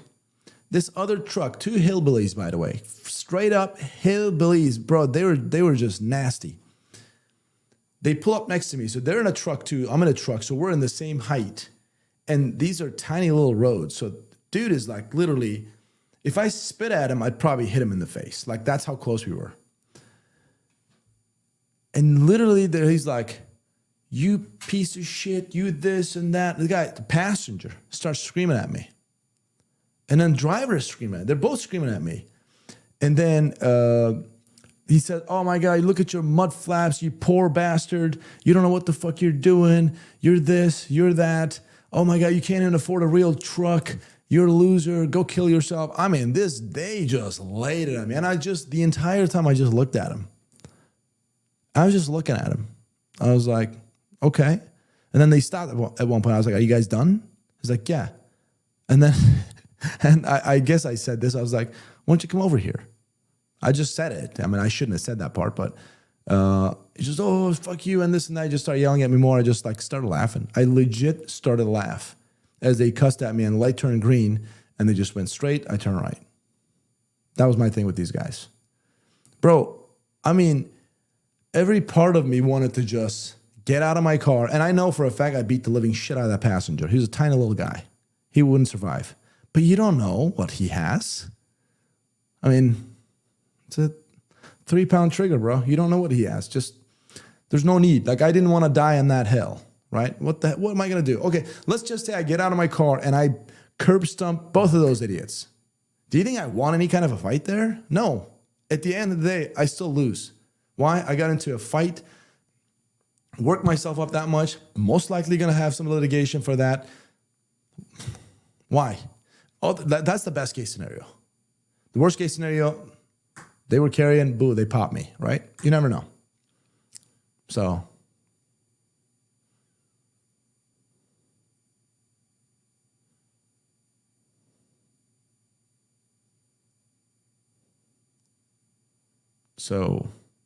Exactly. Size doesn't matter always, brother. Size doesn't matter. I agree with you.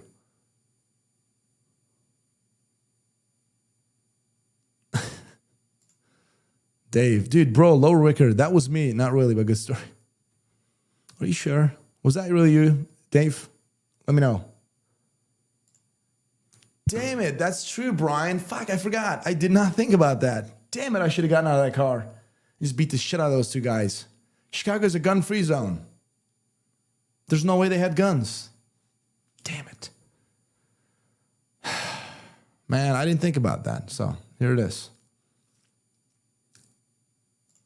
You hit him, he dies 12 hours later, you go to jail. Exactly, bro. Like, even if you beat the shit out of somebody or beat somebody, even if they don't die, even if they walk away, bro, you still don't win anything.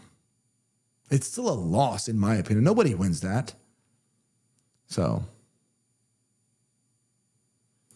let's see what else we got.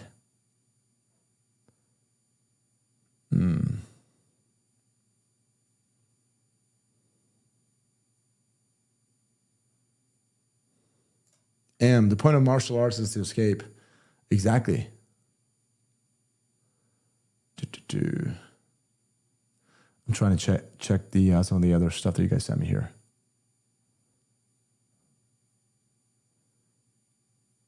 Ceramic. Oh, there was Cody, steel versus ceramic. I say ceramic. It tends to be a little bit lighter and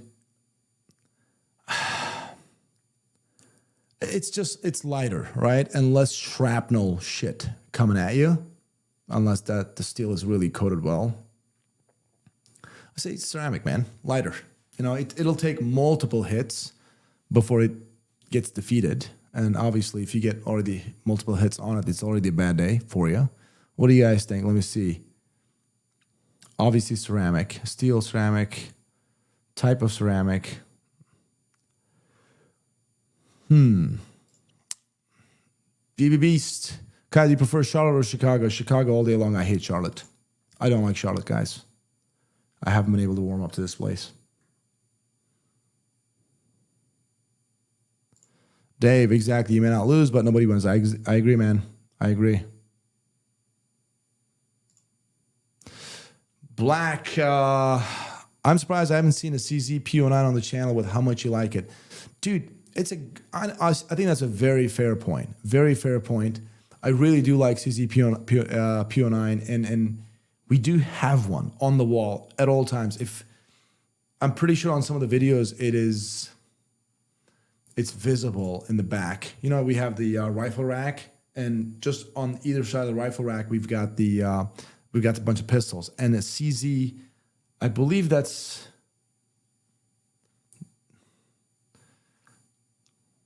Yeah, PO9. It's just sitting on that wall. We have not used it. You're right. We've got multiple handguns, like the Speed 1 for the low bar axis handgun, Speed 1. Like we've got that gun too. We've only used it in one video, which I think we should use on more videos. We got some cool stuff that we haven't really showcased, but it just hasn't been appropriate in certain videos, let's just say. But we just got to think of a content that would be more appropriate and we could use them. So I'll bring that up, man. Thanks for reminding me. P10 is a great gun too, exactly. So PO9, P10, great. Daryl, recently broke up a fight between two students at my school. I'm a teacher. Thanks for what you do, man. I really do respect teachers a lot, Daryl. Thank you. Kid kept telling me if I didn't let him go, he'd drop me. Just let him talk until they touch you. Like, this is so fucked up, man. A kid? Daryl, can you tell me how old this kid was? What age do you teach?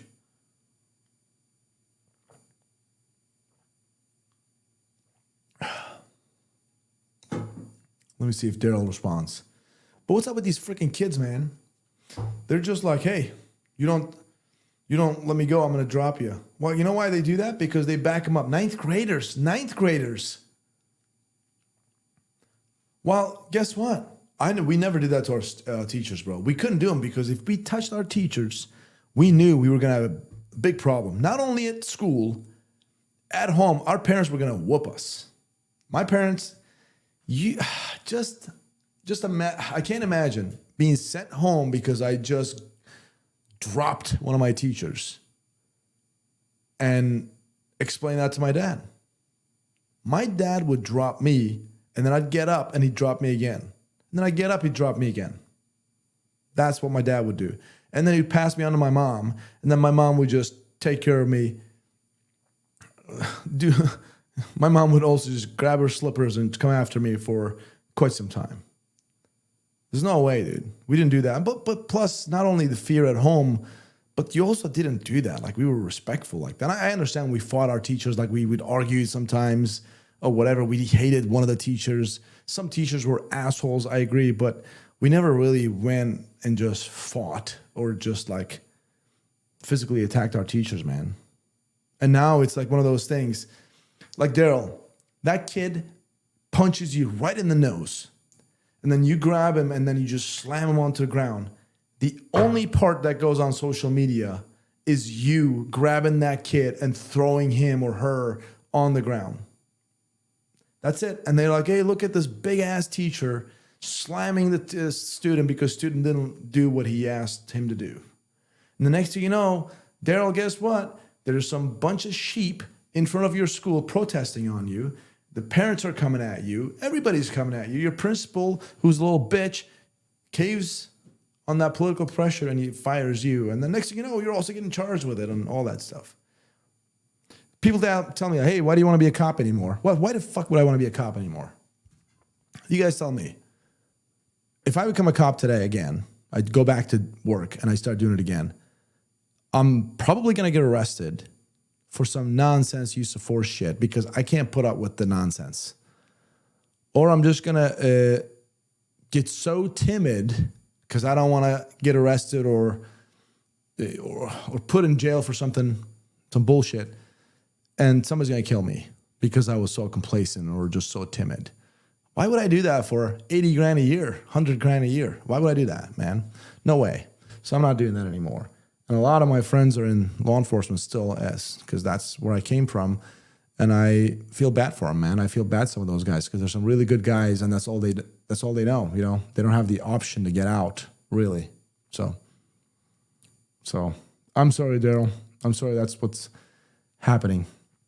But even if Daryl, even if they touch you, even if the kid just touches you, well, you touch them back, then you know they come at you. They're like, "Hey, you're a big ass teacher. You should be better than that." That's exactly what they tell you.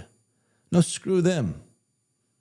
I'd say it openly right now. I'd push that kid's teeth in, man. Like, no, you're not touching me, you little shit.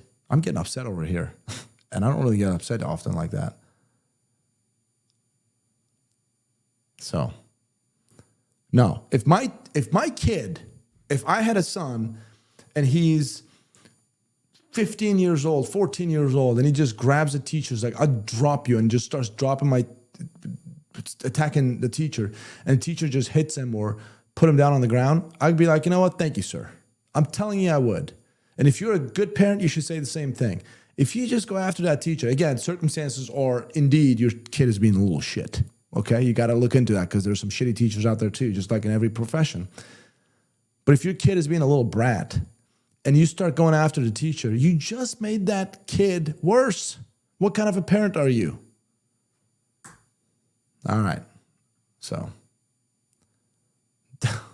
definitely thought about it. And I don't blame you. I'm telling you, bro. I don't blame you. Nobody can blame you. Nobody can blame you. But, you know, not every thought manifests into reality, right? Actions.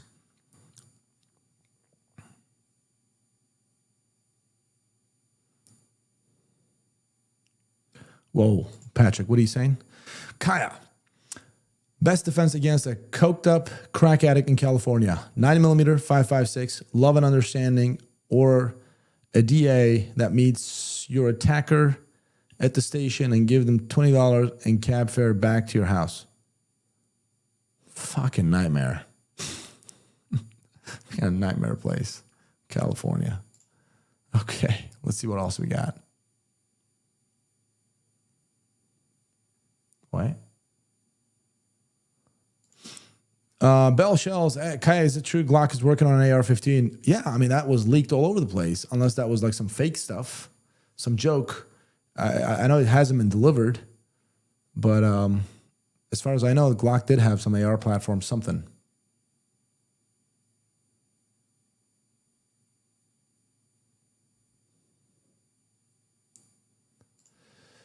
Ghost Shadow, Kaya, don't work for Alaska State Troopers in Mat-Su Valley. Dangerous place to work if you're honest. Book The Frozen Shield on Alaska Cover-Up is written by an ex-state trooper about his experiences. I believe it. Guys, I've worked, listen, the only reason I'm not in law enforcement right now is political bullshit. Political bullshit. I was accused of a nonsense false accusation, and then 3 months after that, it was cleared. Oh, sorry, Kaya. We screwed up. But I'm telling you, not after I got screwed over, not after everything, I've lost everything. Like, fuck you guys, you know? So it's all politics. Literally, I learned this in law enforcement. Innocence is an illusion. And boys and gals on the streets, they generally are good people. It's the executive management that's making those shitty political decisions in the name of their own interest. Your innocence is irrelevant. It's fucking irrelevant. I've firsthand experienced it, guys. So if it's like that in this country, I can't imagine any other country, bro. So. Okay, I want to read your name, but I can't, so I apologize. I'm doing good, brother. How are you? Welcome. So. Tim Johnson, is a 6-spear LT worth getting? I think so. If you can get a good deal on it. Dude, 6-spear LT is a pretty good gun. Like, I'm impressed with that thing. It does, with the muzzle device from the factory, it is snappier than other AR-15s that I've fired. Most other. So I would definitely change that muzzle device. Funk Bufferton, Kai, I'll always support law enforcement, but it is a shame that corruption exists literally everywhere. Absolutely. Dude, law enforcement, I love the law enforcement. I love, like, I know a lot of guys, some of the guys don't agree with certain law enforcement stuff. I love them. Most of my friends are in there. They're good people. Most law enforcement guys and gals are good people. There's some shitty assholes in there, and they know who they are. So, overall, it's a fantastic, very noble profession. Love it. I will always support it. My personal YouTube channel is literally breakdown police officer shootings or critical incident videos. I break down and do commentary on them, throw my own thoughts on it. And I always try to be honest, you know, like I say, hey, this may look bad, but here it is. This is not bad. I tell people, I try to educate people. If it is bad, if a cop does something stupid, I say, this idiot cop did this. I literally openly say it. Because if you truly support law enforcement, you got to call out those assholes who are in it. So.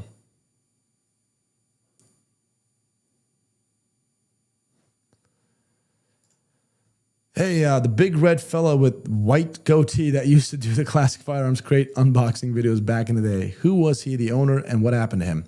His name is Ben. He was the owner. He sold it to another guy, and Ben still is involved with the company. He's the CEO, let's just say, like the man, a GM. An awesome guy. Love that guy. He's still here, man. He just passed on the torch to other people. So... Richard, how did you get discovered to be on CF? Well, folks, as soon as I left the bureau, I have my own social media, but I got into SAR USA. So I worked for them for a year. I just simply contracted with them. I was their brand face and the spokesperson. So with that being said, I went around the country and did a bunch of things for them. And one of the things I did was doing a collaboration with Classic Firearms. And as soon as we got together, me and the guys, we like clicked instantly. It was really good chemistry.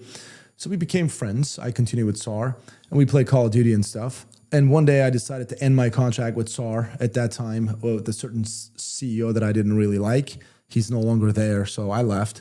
I ended my contract. And when I ended my contract, I told the CF guys that I ended my contract during a Call of Duty. We were playing games. And then they're like, hey, you know what? Come work for us. So that's how it happened. So I was in Chicago. I moved down to Charlotte. So it's been really good. It was a struggle in the beginning because, a new audience, new everything, right? So it was a little adjustment period, but I feel like my feet are on the ground now. So you folks recognize who I am anymore. And I obviously am used to being in those videos now. So it took 1 year though. It took about a year. So what else? Brandon Melendez, $5. Thanks, brother. I appreciate you. Hope all is well. Love how you and Clint do these live videos. Thanks, brother. Appreciate you. How do you feel about 72x39 AR platform? Fantastic. Like 6Spear LT has one of those too. And it's awesome. And CMMG Resolute with the actual AK magazines, another one of those, Mark 22, I believe it was. Dude, I think it's great. See, here's the thing. I don't have a problem with the 7.62x39 caliber. Like, I don't have a problem with AKs either, but I'm just not used to the AK platform. I'm so used to... Listen, when you're in law enforcement, most of the time, you're only used to a couple of platforms. Unless you're a huge gun guy and you got your own arsenal at home. I wasn't. I was given a Glock and I was given an AR-15 M4. Right? I was given an M4 and Glock. Well, guess what I train with all the time? The M4 and the Glock. So because of that, I am more an AR platform guy. So an AR platform, 60x39, I love it because I can still run that gun very comfortably. So I think it's fantastic. But you know what? Some AR platform 62x39 mags are not reliable, so be careful. I know for a fact the Sig Sauer LT, the 72 chambered in 7.62x39, those mags, I don't remember what company that was, they're actually pretty reliable. We've never had issues with them. So for the thrill, are you starting to like the Sig, almost as much as you like Glock? Yeah, I'm starting to like Sig. Not all of them though. Not one of those like single action, double action, hammer fire Sigs. I don't like those, but I really do like the X10, for example. That's a really good gun. The X9, obviously, they're very, like, I gotta say this, Sig is making really good guns. They're very good, right? It's just a platform that I'm not used to. So, and by the way, if you guys see me on the channel give shit to Sig, it is truly just for fun. Like, it's truly for that. If I'm being serious about something, I will seriously tell you guys. But if I'm like, I've been just kind of trying to be funny about it, it's just a joke. A Sig is out there popular like this. There's a reason for that, right? And they work. They work really good. I know there's some controversy around a couple of things, but they work. So, but the more I shoot them, the more I like them. I got to be honest. So, Ooh, Big Trev. Hey, Kaya. MPX or MP5? I'm sorry, bro, MP5. Why? Because you guys are going to hear this very popular word that I use, iconic. I mean, MPX is like MPX is awesome, right? I love it because I'm more familiar with that platform. But dude, if you gave me the option, like, hey, you get to pick one and that's it, I'm taking the MP5 because that thing has seen so much around the world to this day. So I'm taking the MP5. It's just such an iconic, awesome weapon system. Yeah. Okay, let's see. What else we got? I'm playing Modern Warfare 3 right now and enjoying it right now. Dude, I actually have started to play the campaign. So far, it's okay. So far. What else we got? Look at you, Ghost. Kai, do you think you guys will ever put together a bloopers video? Here's what I recommended to Ryan, and he liked the idea, and all the guys liked the idea, but I don't know if it's going to happen because we're so busy. I said, end of year bloopers video. What do you guys think? Like literally one video that covers 2024, like bunch of edits or bloopers throughout the 2024, all the funniest one that we pick, and we just put them in one video and just release that. What are your thoughts on that? I think it would be really cool. And Steve, hey Kai, will you guys have Matt for Santa at CF? I can't tell you that, but all I'm going to tell you is next week, again, please, next week, which is Thursday. Today is Wednesday, 12/6. I'm even going to tell you the date. All right, 12/14, December 14th, Thursday. Watch that CF contest video that's going to come out on Rumble and YouTube for Classic Firearms. It's a giveaway, right? Please watch that video. That'll answer your question, Steve. Hopefully. Funk Bufferton, you've been awesome, Kai. Glad you joined the CF team. Thanks, brother. I appreciate you. Hearing that is very good because I got shit on a lot initially when I first got on. But hey, I weathered the storm a little bit. That's all. Do it. Okay, see, everybody says do it. I'm going to tell Ryan this. I'll be like, hey, in the chat, everybody's like, do that bloopers video. So we'll see. Richard Williams, what happened to Sarah? Hey, I think Sarah got too busy, man. She's got her own business, right? Sarah came in, did a couple of videos with us, but she doesn't live in the state that we live in, and she got slammed with her own business, so she just couldn't make it anymore. That's all.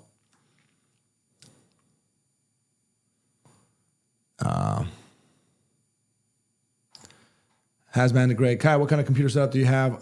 Nothing crazy. I mean, I bought this from that I Buy Power website. 3080, 64 gig RAM. I forget what was the processing motherboard. It's Asus 5950, something like that. I don't know. Maybe I'm wrong, but it's one of the top ones. Like at the time it was a year ago or so. It's pretty good. It gets the job done. Mr. Goodies, 199. Thanks, brother. I appreciate your contribution. Appreciate you. When is the next Bust My Build? We were just talking about that today. We are still talking about it, like trying to figure it out. But we will have a very special guest. I can't spoil it, Black Rambo. Next week, we're going to be doing some stuff with him. And then maybe after that. All right.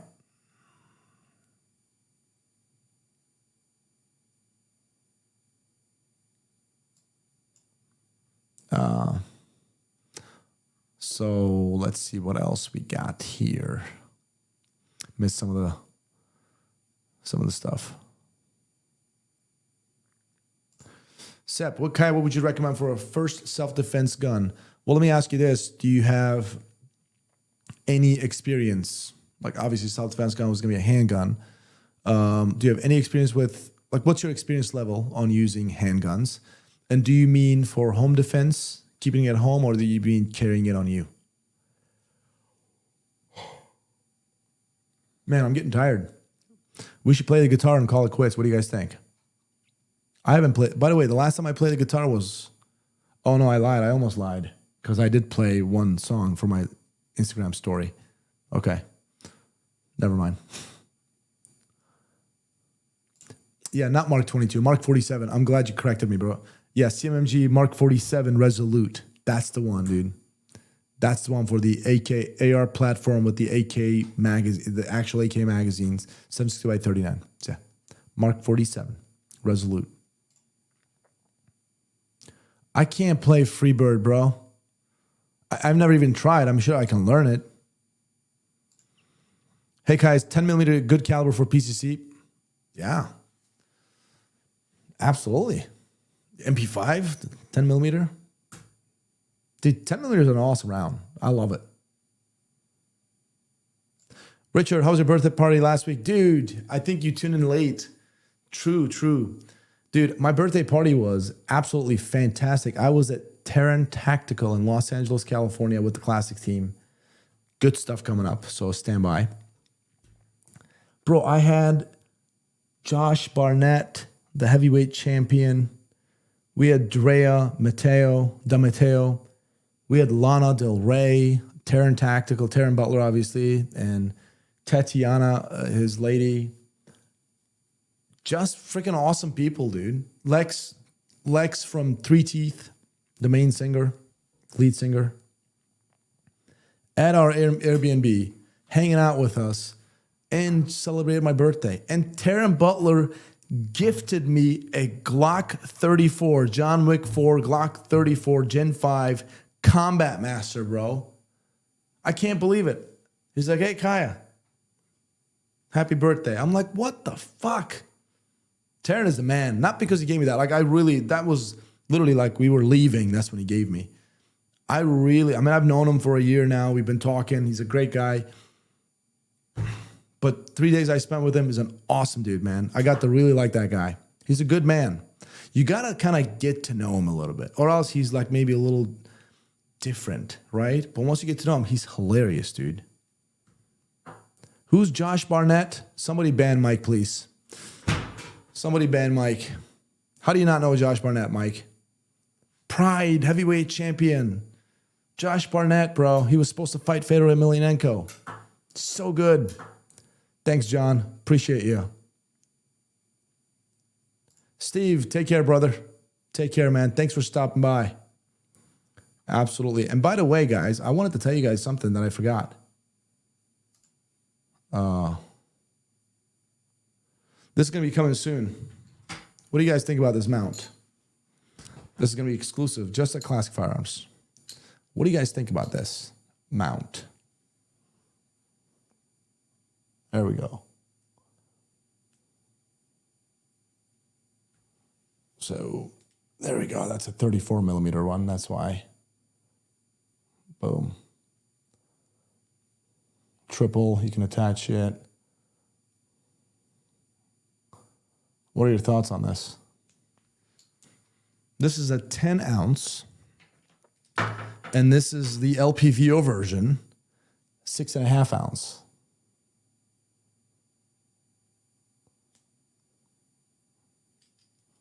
There we go. What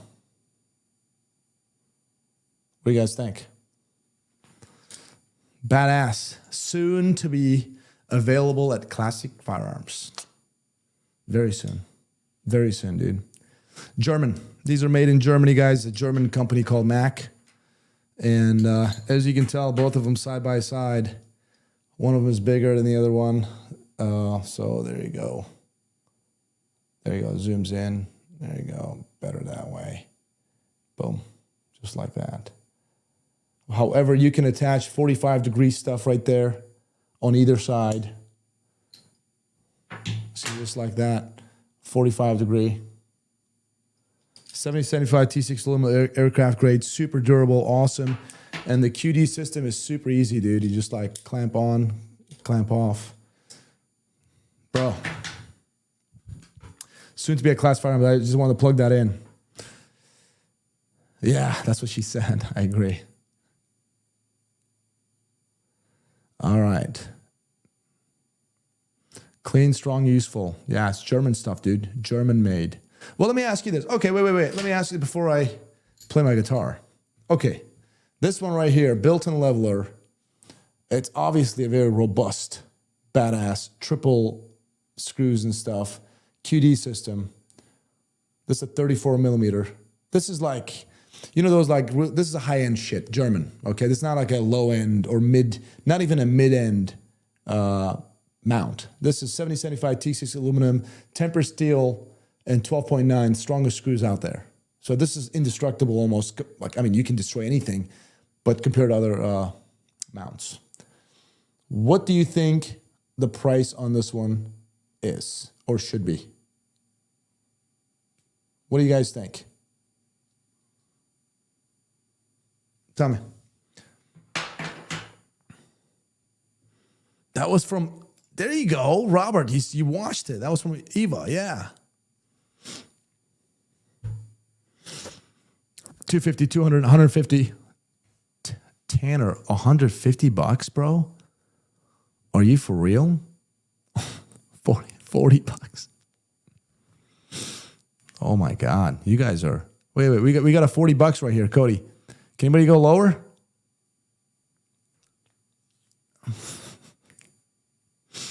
Well, let me ask you a question, guys. How much is a, let's look at a mount.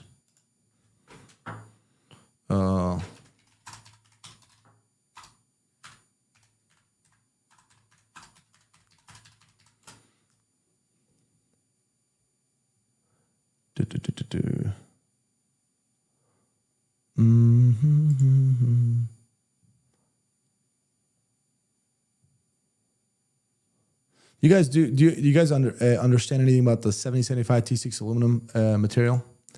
Oh, like a spur. Think about this, spur. How much does a spur cost?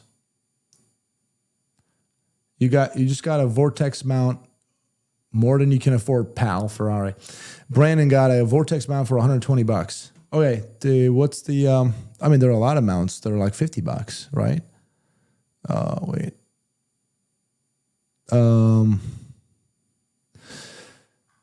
There's so many, like, look at these, like, they're selling mounts for like $450, $500. No, this is going to be a little bit lower than that just to get into market. Wait. Our range is South Carolina. Taking training range is South Carolina. No, the starting price on this one is going to be $279, but it'll be eventually $300, FYI. Well, $279, and that is, yeah, that's pretty actually low end, like low. I mean, it is. Is that a $400 mount? It certainly is. Anybody who knows what they're doing, when I showed them to, they're like, yeah, it's like a $400 mount. But that's not what's going to happen. It's going to be a little lower than that. Yeah. But dude, at $279, this thing is worth more. It's just get in the market, so people can see it. And there's gonna be some good news coming for these mounts. Very good news. Like when I say good news, I'm talking about some duty use. Let's just say perhaps military and law enforcement. FYI, it's being tested right. They're being tested right now. I've sent this so far to numerous people who are in the industry. Okay, I just simply sent them. I said, test it, break it, do whatever you want with it. Let me know your thoughts. No bullshit. There's not a single person called me back and said that, holy shit, like said anything negative about it. They're like, holy crap, it's a great mount. So it's good. That's why I'm actually going to be working with those guys. But we'll see. I'll give you guys, we'll update you guys at Classic Firearms, but it's going to be exclusively at Classic base, by the way. I'm not giving it to anybody else, just Classic.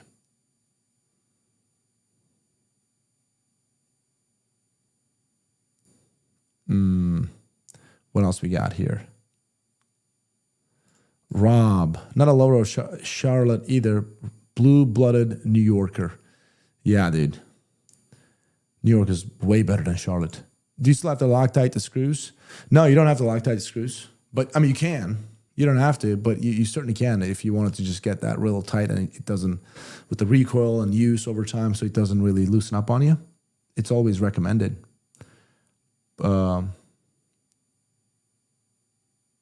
See, ADM QD mount used on AR-10 was $275.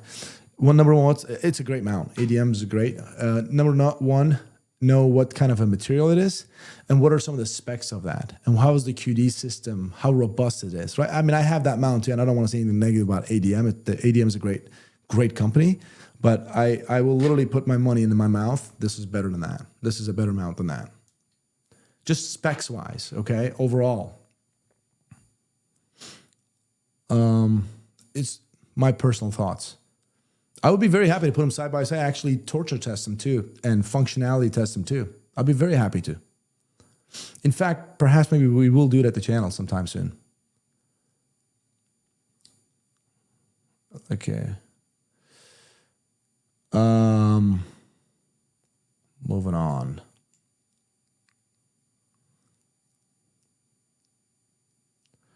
What else? Yeah, guys, so how about this? We shut it down with the guitar because I haven't done anything with it. Let me grab the guitar. Which one? Let's see. Little Star Spangled Banner. Looks like we're approaching 2 hours, and I'm honestly a little bit hungry.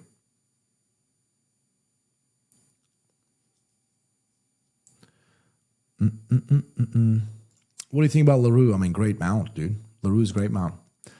But the guy I sent to, one of the Green Beret guys that I know, my friend, he is issued LaRue. He said he liked that one better than the LaRue. That doesn't mean LaRue's not good. It's personal preference. LaRue is great. Yes.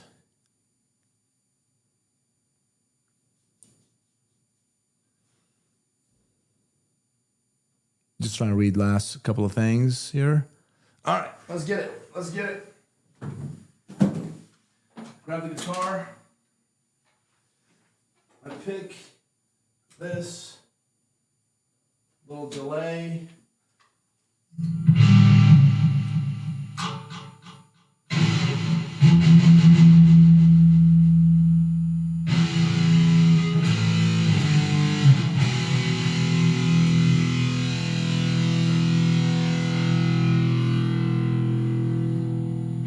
How does it sound?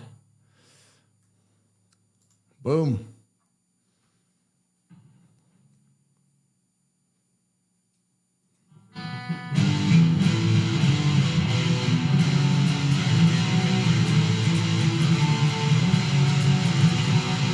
It's out of tune. Out of fucking tune again. Damn it.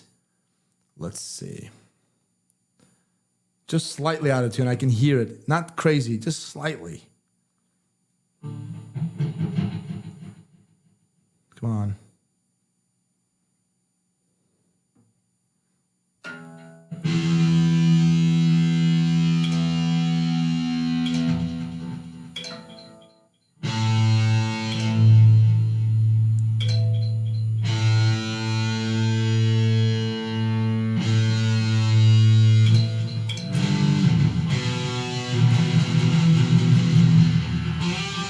All right. Good.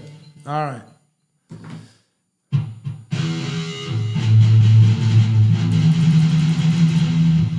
Let me kill the delay for a second. This delay's throwing me off. There we go. Okay, so how's it sound, guys?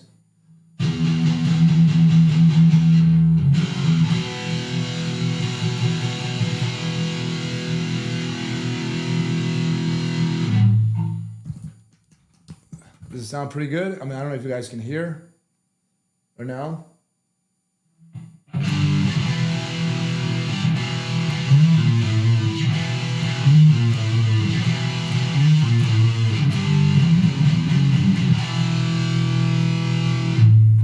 Is it like going down or no? Is it pretty good?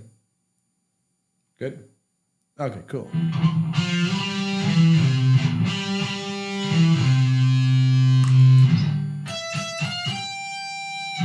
Okay.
that is it. We call it quits for tonight.